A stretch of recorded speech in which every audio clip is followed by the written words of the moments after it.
Seperti di peta konsep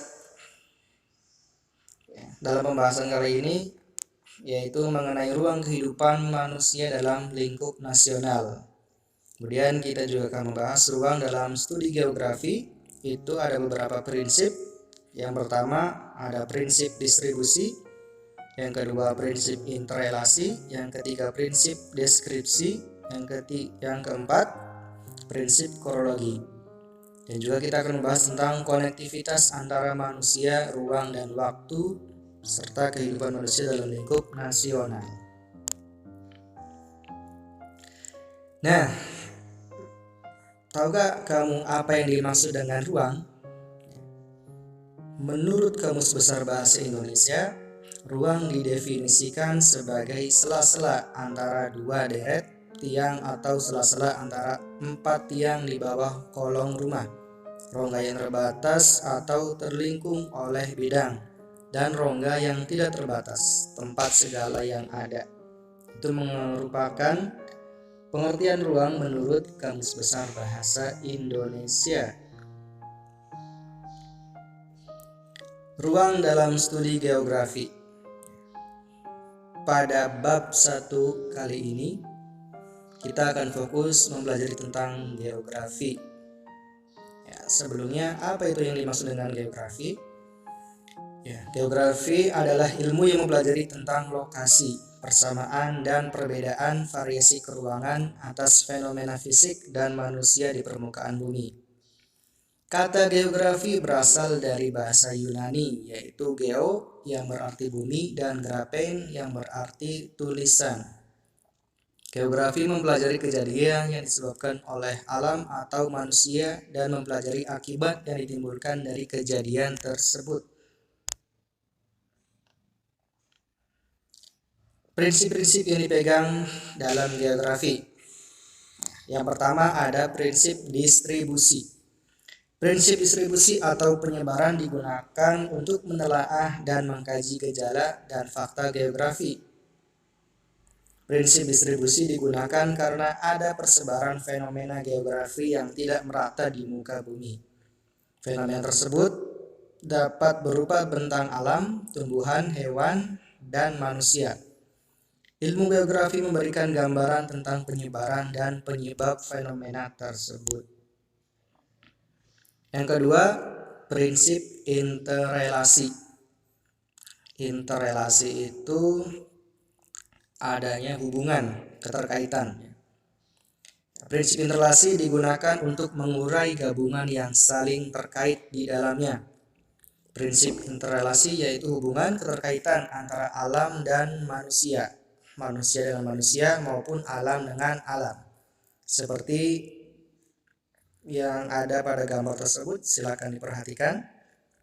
Itu merupakan interrelasi alam dengan alam, manusia dengan manusia maupun manusia dengan alam. Yang ketiga, prinsip deskripsi. Geografi menganut prinsip deskripsi untuk menggambarkan fenomena geosfer yang memerlukan penjelasan, baik melalui tulisan, tabel, gambar, atau grafik yang disajikan melalui fakta, gejala, dan masalah sebab akibat secara kualitatif atau kuantitatif. Yang keempat, prinsip korologi. Prinsip korologi merupakan gabungan atau perpaduan dari prinsip distribusi, interrelasi, dan deskripsi. Prinsip korologi menganalisis persebaran, interaksi, dan interrelasi dari suatu gejala atau permasalahan geografi dari berbagai aspek yang mempengaruhinya. Prinsip korologi merupakan prinsip geografi yang komprehensif karena memadukan prinsip-prinsip lainnya. Prinsip ini merupakan ciri dari geografi modern. Selanjutnya, ada konektivitas antara manusia, ruang, dan waktu. Silakan kalian perhatikan pada gambar tersebut, manusia yang dikelilingi oleh ruang. Ruang adalah tempat di permukaan bumi, baik secara keseluruhan atau sebagian. Permukaan bumi sebagai ruang tidak hanya bagian yang bersinggungan dengan udara dan bagian luar, namun juga mencakup lapisan tanah dan batuan, sungai, rawa, danau, laut, air tanah, dan makhluk hidup. Nah, ini merupakan contoh gambar konektivitas antara manusia dengan ruang. Silakan kalian bisa perhatikan. Ada beberapa gambar yang menggambarkan tentang konektivitas atau hubungan antara manusia dengan ruang. Contohnya begini. Yang pertama, suatu daerah yang padat penduduknya namun ketersediaan lapangan pekerjaan terbatas. Akibatnya banyak warga menjadi pengangguran yang bisa berakibat pada tindak kriminal seperti perampokan, pencurian, dan sebagainya.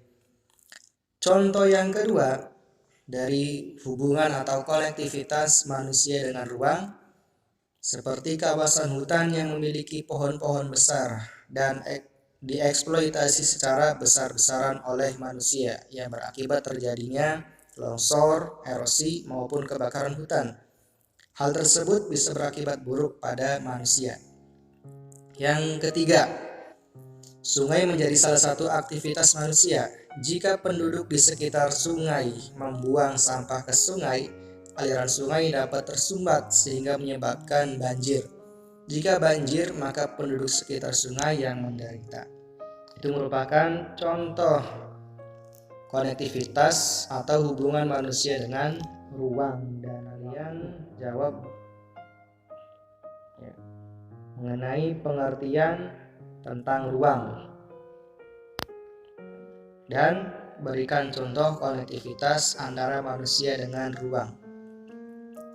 Jawabannya bisa kalian kirim kedua pertanyaan tadi melalui WA atau email ke guru masing-masing, atau boleh juga silakan tulis di kolom komentar ya.